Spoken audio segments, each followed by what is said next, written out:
All right, this is Max Torres here in Gardena, California at Sarah High School, sitting down with Damon Fields, father of Dakoda Fields, 2024 Oregon cornerback commit. For starters, Damon, we just saw Dakoda get his Adidas All-American jersey. Just what was that like for you to see him have that moment?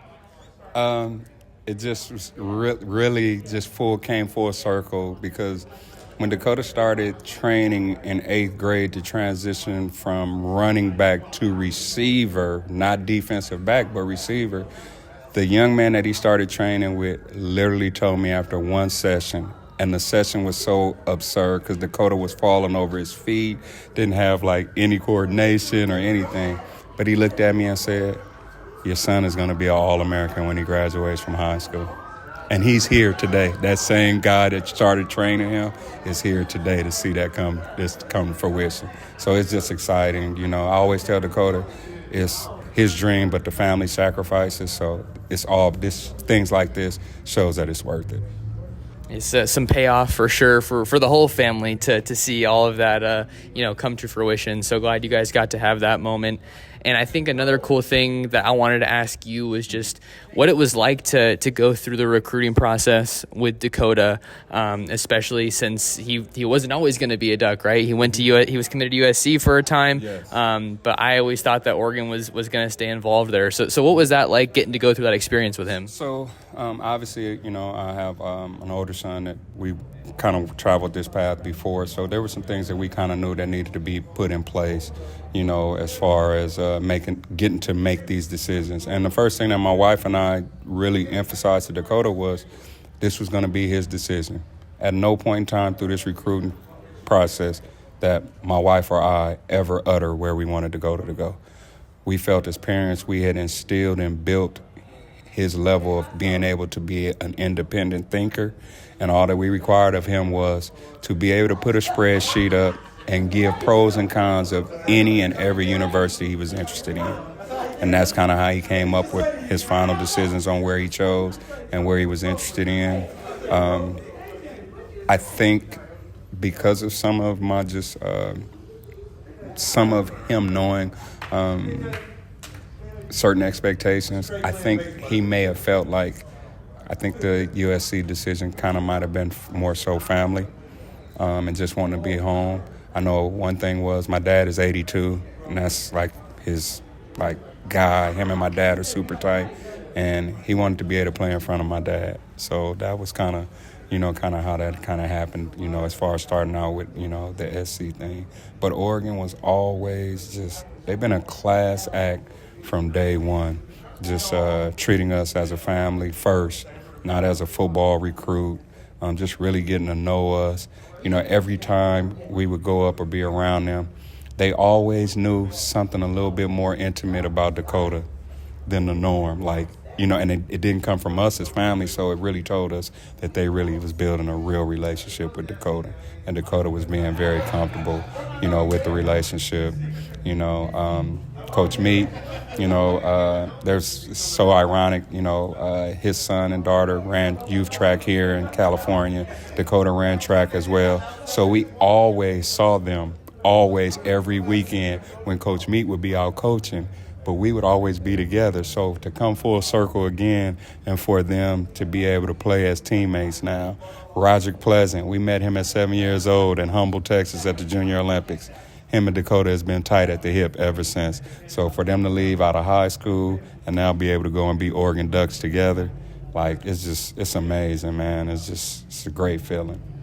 You talked about Demetrius Martin and obviously Rod Pleasant, two Southern California natives. I think one thing that I always harp on, but maybe don't do the best job of explaining, is just the level and the magnitude of LA ties at the University of Oregon, whether we're talking players or coaches. Mm-hmm. Can you just kind of shed some light on that, on just, how it kind of seems like a home away from home for some of these guys? So obviously California, Los Angeles, Compton, Carson, inner city is a hotbed of talent, as well as the IE.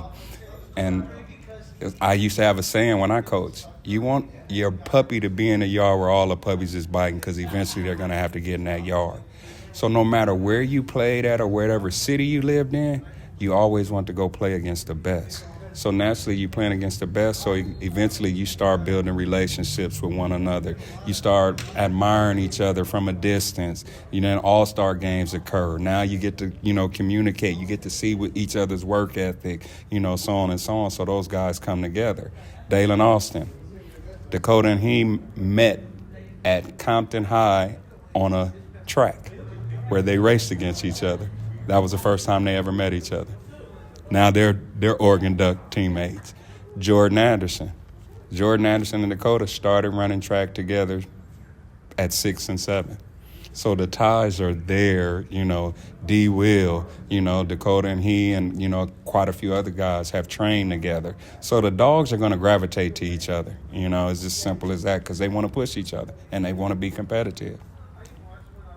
And then I know another guy that you've obviously gotten close to during this recruiting process is Dan Lanning, the man who's going to be coaching up Dakoda once he gets to Eugene. Just to get your perspective, I mean, that's the whole focus of this interview, right? But just what do you think makes Dan Lanning special? Because he's having a heck of a start at Oregon. So I'm going to give you two specific, but there's a plethora of examples that I can give you. But there's two in specific. The first time we ever had an opportunity to go in and meet with him one-on-one, we're big, even my oldest son has always been big in instilling Dakoda, have a plan, write a plan, be able to actually manifest, your thoughts and things of that nature. So Dakoda already kind of was on that path, but when we got in with Coach Lanning, that was the first thing he asked Dakoda. And he was able to pull out on his cell phone all of his goals. The first goal I remember specifically was to be a better father. The next one was to be a better husband. He had all his aspirations, what age he wanted to be a college coach, what year he wanted, what age he wanted to win a national champ. Like, he had all of this stuff in his phone, and it was amazing to see him actually show us some of the accomplishments that he was able to check off. That was the first big thing to me. The second thing was, a lot of people don't know this. Dakoda and I went up to a trip. I believe it might have been last year at the Washington game, University of Washington game. That Sunday morning, Coach wanted to see us first. And I'll never forget, I was like, me and Dakoda looked at each other like, I don't want to go meet with Coach after they done lost. Man, you would have thought they won a national championship when we walked in Coach Lanning's office. He was just on to the next, okay? But Dakoda literally told Coach he wanted to commit. Coach Lanning kind of looked in my direction, and he seen that I was a little distraught. But it wasn't so much that I was distraught. It's just that we're very close as a family, and what did I look like? And I was trying to figure out, how was I going to explain that to my wife and my older son, that Dakoda is committed, right? So Coach felt that. He didn't, obviously me and Dakoda wasn't sharing that in a moment, but he felt it. So he just interjected. He said, you know what? How about you guys hold off, give you a couple of days to think about it. I'll be totally honest, man. Like I said, a lot of people don't know this. I broke down in tears. For that man to, most college coaches would have been calling everybody in the room saying, we got him. But Dan is not like that. Dan wanted to make sure that that's where Dakoda wanted to be. And look how it played out. I mean, Dan he is who he is. I mean, his energy is infectious, just, and you can tell him. For me as a father, to be able to look a man in his eye and know that your son is going to be okay with him, not just as a football player, but as a human being, it's a no-brainer. I'm very comfortable. We're very comfortable as a family with him being with Dan, Coach Taj, Coach Wadu, Coach Martin, Coach Hampton. I mean, we love everybody on that staff. I mean, it's just great. So I think it starts from there. So that's kind of who he is. And the last part of it, as I'll say, a lot of the staffers have had opportunities to leave. They don't want to leave.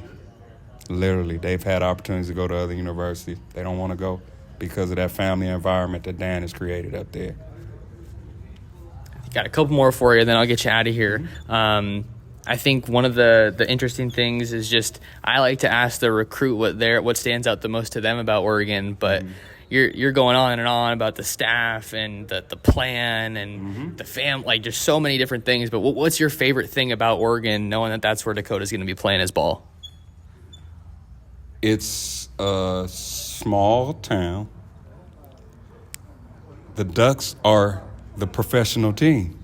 So you know that they're going to put the best product on the field because they care about the fans in Eugene, Oregon, and they want to put a great product on the field. And the work is being seen as what they're doing and how hard they're going out. Matter of fact, the fact that Coach Lanning was able to attend several home visits in a time where you got Bo Nix, you got all these guys getting awards, and obviously as a head coach, he has to be there. So for him to be able to handle being with his current players, but still be able to come out and visit, across the country with his recruits, that's why Dan is who he is, and I think that's why the guys are just flocking to Oregon. And then the last one I have for you, Damon, it's a little bit of a loaded one, so you'll have to forgive me. But like you were saying, you've gotten to go through this process a couple times now, and it is a wild time right now. I mean, you got the portal, you got NIL, big-time football out here in L.A. What were some of the lessons that you learned getting to go through the recruiting process with Dakoda? First and foremost, keep the main thing. Like, so, for example, our journey. Dakota's been playing youth sports since he was 6 years old. I actually have a saying in my house: we rather travel from sport to sport than court to court any day. So we've been able to meet wonderful families. We've been able to travel across the United States, just being a part of, being able to be a part of this. So that's just been big, and I'm kind of thrown off. So can you kind of go back to the question because it's pretty loaded? No, you're all good. Yeah, just lessons that you were able to learn from going through the process with Dakoda. And then just being confidential, because there's a lot of people that want to be, in the circle, and it's not always, good intentions, things of that nature. You just learn that you learn that it's a business. You honestly learn that it's a business. You learn that integrity is huge in this current status, because you got, like you said, you just got so much going on under the table, over the table, on the corner, you know what I mean, things of that nature. So, to be able to find, a place with credibility, is huge, to know that they really want to make sure that things are done right. Especially, everybody is always talking about Nike. Well, yeah, they are attached. So they're very big on compliance and making sure that they cross every T and dot every I. Just every presentation that they presented us with, it wasn't just lip service. They actually had data. They actually had, information to show, that this is what they've been doing to create sustainability, and things of that nature. So, like I said, it's just, I can go on and on about them, man, and the program and the coaching staff. Coach Hampton came up last year when he joined the staff. Man, you think me and him been knowing each other for 10 years. He's just a ball of energy and just great with staff and the players, and they've already bought into him. I mean, I think he's going to be huge for the program. But, yeah, it's special up there. It's truly family. I know everybody says, oh, it's family. No, it's really family up there. So. All right. Well, thank you for the time, Damon. For all the listeners out there, thank you guys so much for tuning in to another episode of the Ducks Dish podcast. And we'll catch you guys in the next episode.